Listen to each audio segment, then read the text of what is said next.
Let's take a look at some of the features and just general navigation of the Gradebook. The first thing I want to do is on the left-hand side, of course, I'm going to go to the Gradebook tab. In the upper right-hand corner, there's this really nice full screen mode, so I'm going to just take it straight into full screen so that we can see everything a little bit bigger. Alright, so a lot of stuff going on here, and so let's just kind of work our way through it. Starting at the top with all of these menus. If you have multiple sections that are linked together, this would be the way that you could switch back and forth between those different sections, or different class periods, different blocks, whatever you call them. The next one allows us to narrow the field down to just a specific grading group. So if you've created grading groups inside of your gradebook, then you can select and you can say, I only want to see the 2 students in this particular grading group. Okay, so that kind of allows you to toggle back and forth there. Next is just the different quarters within your gradebook if you wanted to pick a different quarter. For your grading categories, if you have things broken down by category, which most of us do, then I can see category summaries, so that this is just going to break it down into each of the different categories that I have and how are the students performing in each category. Or I could pick, I just want to see a specific category, okay, and it's going to show me just the assignments that were in that particular category. I'm going to take it back to all materials though, so that I can see everything that's been added inside of this gradebook.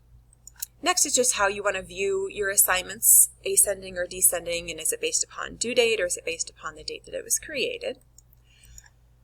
And then in the last drop down here, some of these things we'll kind of come back to once I explain what they mean, but the full view title is going to kind of give you a lot to look at in the upper box of that. I'm going to get rid of that.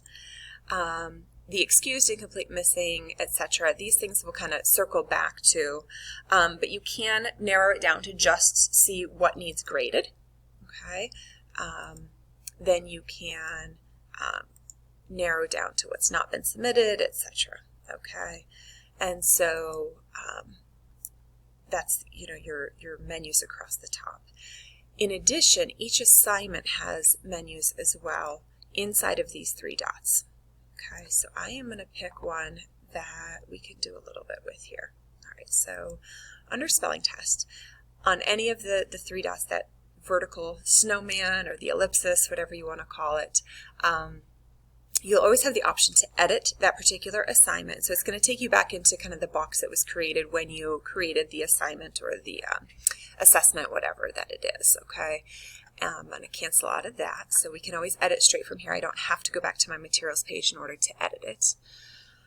There's some options here too to mark the empty cells as excused, incomplete, or missing. So let's talk about these.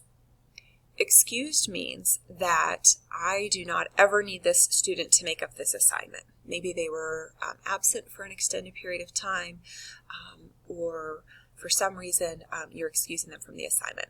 Now, if it's a case where they're exempt from the assignment straight from the get-go, it doesn't pertain to them, then I would have used the individually assign for that particular assignment and exclude that student there, just so that it never appears as being assigned to them. But so excused would be, it's not going to count against them in their score, and it's not going to appear in their overdue or missing work, okay? And so excused is going to do that. Incomplete. Incomplete means that it is going to also be ignored when we're calculating scores, so it doesn't count against the student, okay?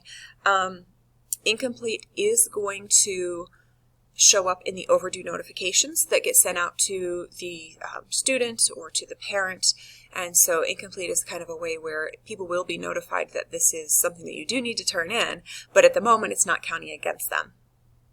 Missing is where it is going to actually put a 0 into the cell for you, and it's going to take it obviously off of the overdue notifications as well.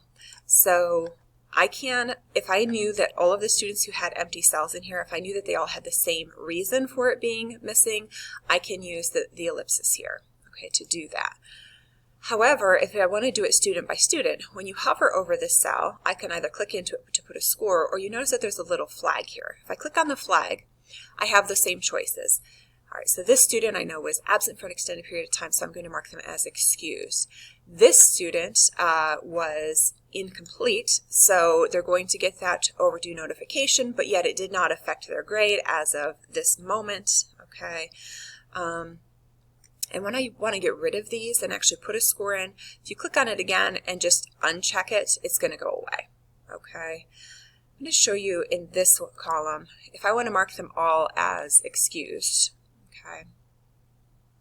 So it puts that green symbol there on the left-hand side. I could then go in and I could say, oh, this one was missing, I could change. Okay, so of course you can always set for the majority and then adjust for the few if you wanted to. All right, and so that's what those mean. Notice that when I changed this one to missing, it did put a 0 in there and it negatively impacted their grade.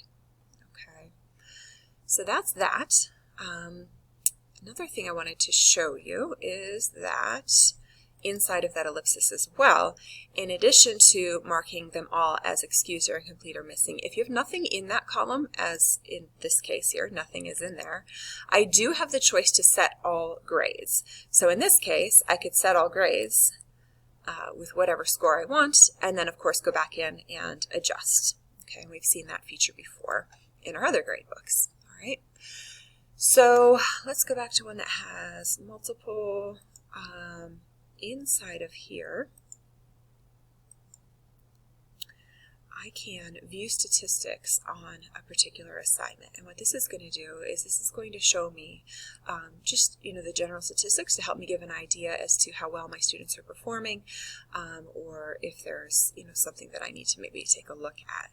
And so you notice that in this case, by default, when you create an assignment, the grading statistics are hidden from students, and that's kind of the way that we want it to be. But if by chance you wanted the students to be able to see the grading statistics, it tells you that you can edit the assignment, of course, and make that change.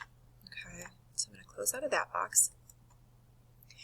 So again, just kind of getting an idea as to what each and every one of those does. Deleting would be obviously to delete the entire assignment, things of that sort. Okay. So, other things that you might notice in here, we have these little like page icon, all right, or in this case, the icon looks a little bit different. When I hover over any of them though, it says view this student's submission. Okay, same thing for the page, and I can click on that and it's going to take me straight to that student's work that they completed. This one here that looks like a puzzle piece, that one is an example of a test or a quiz that they've completed. Okay, so you'll start to get used to the icons. I know it seems to be very overwhelming at first. There's a lot going on there, but pretty quickly I'm sure you'll pick up on what each one of those means. All right, just want to make sure there's nothing else in here that I wanted to. Oh, track revisions. You can pick a specific student and track revisions on a particular assignment as well. All right, so that's it for the menus across the top and the ellipsis for each individual assignment. In the upper right hand corner though, there's a little bit more that we need to take a look at. Of course, this was the one where we toggled to full screen, and then I can exit out of full screen by clicking that again. The plus sign here does allow me to, from inside of the gradebook, add an assignment or a discussion, just the same as it would if I were on the materials page and getting ready to add an assignment or a discussion. And this one here, adding a grade column, is if I needed to put a score into the gradebook for something maybe tangible that they've turned in the classroom itself. Okay, we have a separate video for that. Under the ellipsis here, I'm going to do just a separate video for bulk editing. There's kind of a lot with that. Printing reports, of course I can come in and I can select a student and print reports, and I can pick which quarters I want to print a report for. If you ever needed to export your gradebook, you certainly can. It's just going to export it as a spreadsheet. It'll call it a CSV, but it's basically just a spreadsheet for you. And that is the only way that we can print off a list of who our students are in the class. So if you needed like a class roster, then I would recommend doing an export early on before you get a whole lot of columns, because when you do that export, it's going to export all the columns and the scores and everything too. So just more for you to have to delete out of there. Okay, so importing, we're not going to worry about importing because that's not really something that we'll need for this. So I know that was pretty lengthy, but there's a lot to cover with the gradebook, and so just a quick overview of some of the features and navigation of the gradebook.